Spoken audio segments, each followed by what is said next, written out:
നിങ്ങളുടെ ഫേവറേറ്റ് സീരിയലുകൾ ടിവിയിൽ വരുന്നതിന് മുൻപേ സൺ നെക്സ്റ്റ് ആപ്പിൽ കാണാം. ഇനി എല്ലാവർക്കും മുൻപേ കാണൂ. ഇപ്പോൾ തന്നെ സൺ നെക്സ്റ്റ് ആപ്പ് ഡൗൺലോഡ് ചെയ്ത് സബ്സ്ക്രൈബ് ചെയ്യൂ.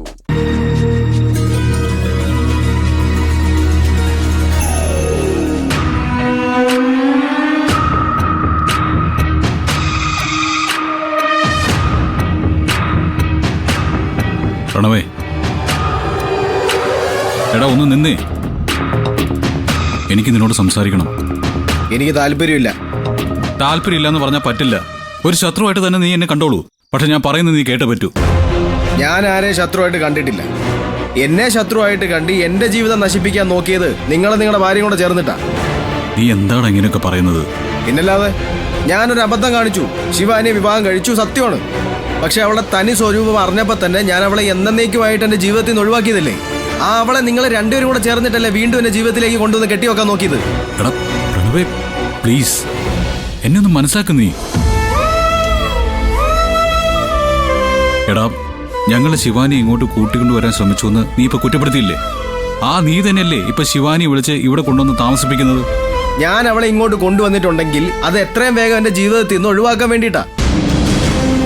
പക്ഷെ നിങ്ങൾ ചെയ്തതോ, നിങ്ങൾ ജീവിതാവസാനം വരെ എന്റെ തല്ലിൽ വെച്ചിരാനേ നോക്കിയത്. അതുകൊണ്ടാണ് നിങ്ങൾക്ക് ഞാൻ ശത്രു എന്ന് പറഞ്ഞത്. ഒന്ന് പോടാ അവിടുന്ന്, വെറുതെ ഓരോന്ന് വിളിച്ചു പറയാതെ. നീ തന്നെ ഒന്ന് ആലോചിച്ച് നോക്ക്. കുട്ടിക്കാലം മുതൽ നിന്റെ ഓരോ കാര്യങ്ങളും ശ്രദ്ധിച്ച് കണ്ടറിഞ്ഞ് ഓരോ ആഗ്രഹങ്ങളും സാധിച്ചു തന്നവനല്ലേ ഞാൻ.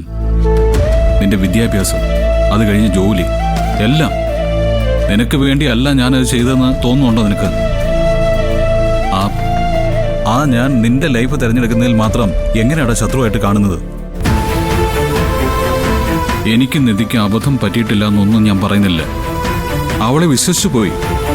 ഒരു പെണ്ണ് മനസ്സ് മാറി നന്നായി എന്ന് പറഞ്ഞപ്പോ ഒരു ജീവിതം അവൾക്ക് കിട്ടിക്കോട്ടെന്ന് ഞാൻ കരുതി. അത് തെറ്റ് തന്നെയാണെന്ന് ഞാൻ സമ്മതിക്കുന്നു. അവളെ വിശ്വസിക്കാൻ കൊള്ളാത്തവളാണെന്ന് നിങ്ങൾക്ക് നേരത്തെ അറിയാവുന്നതല്ലേ? എങ്കിൽ തിരിച്ച് ഞാനൊരു കാര്യം ചോദിക്കട്ടെ. നിന്റെ കൂടെ നിന്റെ കിടക്കയിൽ കിടന്നുറങ്ങിയവളല്ലേ ശിവാനി? എന്നിട്ട് പ്രഗ്നന്റ് ആണെന്ന് കള്ളം പറഞ്ഞപ്പോ മാസങ്ങളോളം നീ അത് വിശ്വസിച്ച് നടന്നില്ലേ? അതുപോലെ തന്നെയാണ് ഞങ്ങളുടെ അവസ്ഥ. പറ്റിപ്പോയി. പക്ഷെ ഒരു കാര്യം നീ മനസ്സിലാക്കണം. എനിക്ക് നിന്നേക്കാൾ വലുതല്ല ഈ ഭൂമിയിൽ ഒന്നും.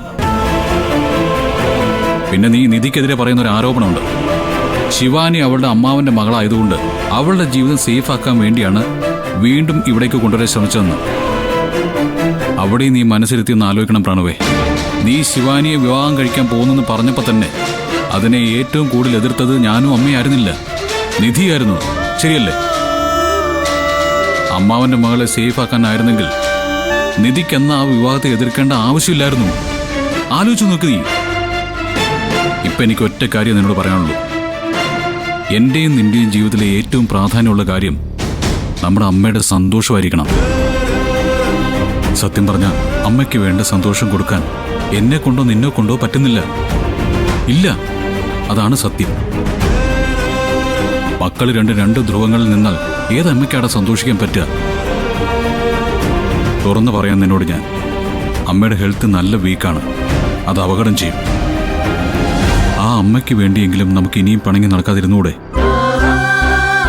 ഇതെന്റെ ഒരു അപേക്ഷ. എന്നോടുള്ള പിണക്കവും ദേഷ്യവും വൈരാഗ്യവും ഒക്കെ നിന്റെ ഉള്ളിൽ തന്നെ ഇരുന്നോട്ടെ. പക്ഷേ അത് നീ അമ്മയുടെ മുമ്പിൽ വെച്ച് കാണിക്കരുത്, പ്ലീസ്. ചേട്ടാ,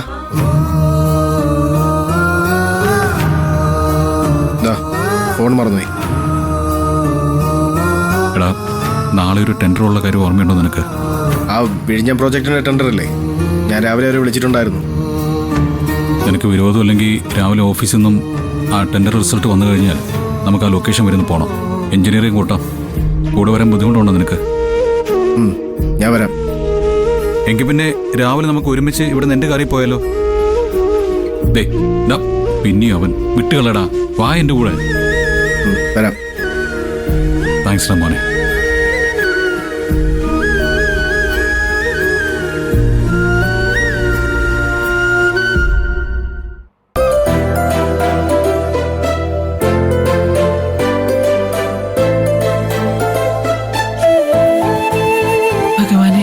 ഓരോ ദിവസവും അപശകുനങ്ങളാണ് എന്റെ മുന്നിലേക്ക് വന്നുകൊണ്ടിരിക്കുന്നത്.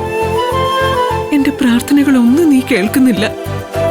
നടക്കുന്ന സംഭവങ്ങളും എന്റെ പ്രതീക്ഷകളെ മുഴുവൻ തെറ്റിക്കുന്നത്. എന്റെ ജീവിതത്തിലേക്ക് ഒരാപത്തും വരുത്തി വെക്കല്ലേ ഭഗവാനെ. എന്റെ ഗൗതമിനെ എനിക്ക് നഷ്ടപ്പെടുത്തല്ലേ.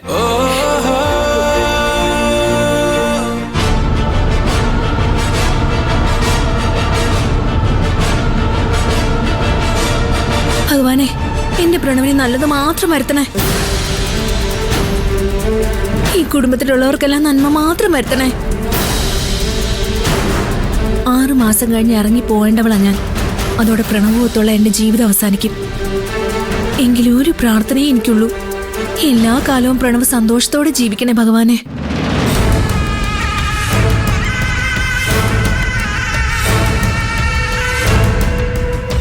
ദിവസം 2 കഴിഞ്ഞിട്ടും എനിക്ക് പ്രണവിന്റെ മനസ്സിൽ ഒരു ചലനം ഉണ്ടാക്കാൻ കഴിഞ്ഞില്ല.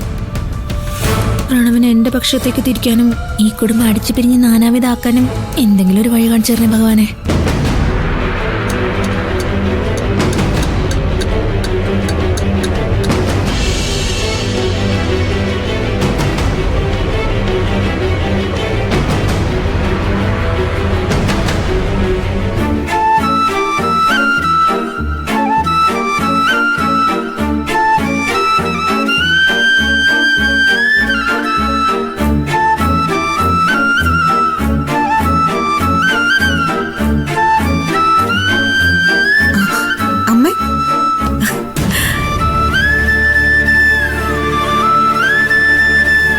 നോക്കിയമ്മേ, എങ്ങനെയുണ്ട്? ഫോട്ടോ തൂക്കിയിട്ട് കഴിഞ്ഞ് അമ്മയെ വിളിച്ച് കാണിക്കാന്ന് കരുതിയിരിക്കുമായിരുന്നു. ഇഷ്ടായോ? ഇത് നീ എപ്പോ ഫ്രെയിം ചെയ്ത് വാങ്ങിച്ചോണ്ട് വന്നു? അതൊക്കെ ഞാൻ റെഡിയായിട്ട് വാങ്ങി. ഈ ഫോട്ടോ ഉടഞ്ഞതിന് ശേഷം അമ്മയുടെ മുഖം ഞാനൊന്ന് തെളിഞ്ഞു കണ്ടിട്ടില്ല. അബദ്ധത്തിലാണെങ്കിൽ പോലും എന്റെ കയ്യിൽ നിന്നല്ലേ ഈ ഫോട്ടോ ഉടഞ്ഞത്. അതുകൊണ്ട് ഞാൻ തന്നെ കൊണ്ടുപോയി ഫ്രെയിം ചെയ്ത് വാങ്ങിയതാ. അമ്മ ഈ ഫോട്ടോയ്ക്ക് എത്രത്തോളം വില കൽപ്പിച്ചിട്ടുണ്ടെന്ന് എനിക്കറിയാം. ഗൗതം അമ്മയുടെ വയറ്റിൽ പിറന്നതല്ലായിരിക്കാം, പക്ഷെ ഇത് നിങ്ങൾ തമ്മിലുള്ള ബന്ധത്തിന്റെ അടയാളമാ. ഇത് എന്റെ മുറി തൂക്കിയാ മതിയായിരുന്നു. അതാവുമ്പോ ഉറക്കത്തിൽ നിന്ന് ഉണർന്നാലുടനെ എനിക്കിത് കാണായിരുന്നല്ലോ. അമ്മ വന്നേ, ഞാനൊരു സർപ്രൈസ് കാണിച്ചു തരാം. എന്ത് സർപ്രൈസ്? വാ ഇങ്ങോട്ട്, കാണിച്ചു തരാം. വാ.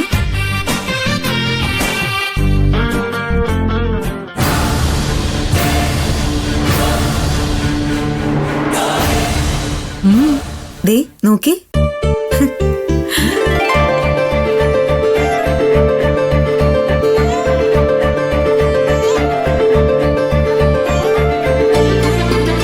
ഇപ്പൊ സന്തോഷായില്ലേ?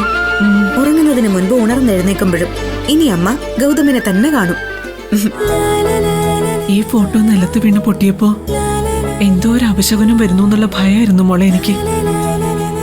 ഗൗതം എന്നെ പിരിഞ്ഞു പോയി കളയോന്നുള്ള പേടിയായിരുന്നു എനിക്ക്.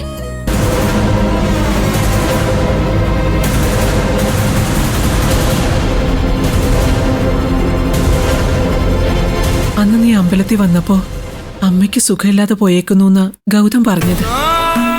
പക്ഷെ അമ്പലത്തിൽ വെച്ച് നടന്ന സംഭവങ്ങൾ എനിക്ക് വീണ്ടും വലിയ വിഷമമുണ്ടാക്കി.